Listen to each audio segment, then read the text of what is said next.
இதுக்கு முன்னாடியே தர்மாக்கோல் விடும்போதுன்னு சொன்னார், அதிகாரிகள் சொன்னாங்க நான் விட்டேன்னு சொன்னார். இது மாதிரி அவர் மாற்றி மாற்றி பேசுகிறது தெரியும்.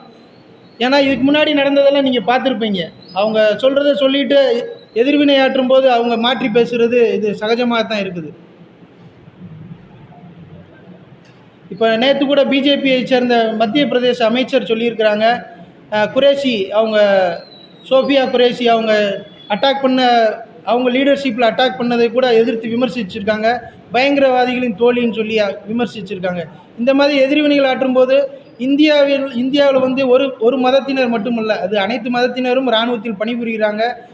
இராணுவத்தில் பணிபுரிகிறவங்க மதத்தை முன்னெடுத்து செல்றதில்லை, எல்லாருமே நாட்டுக்காக சேவை செய்கிறாங்க.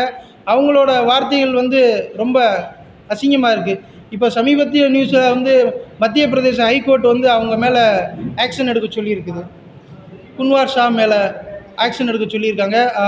பார்க்கலாம் என்ன செய்கிறாங்கன்னு. இல்லைன்னா அவர்களுக்கு எதிராகவும் நாங்கள் இந்தியா முழுவதும் போராட்டத்தை தொடங்குவோம்.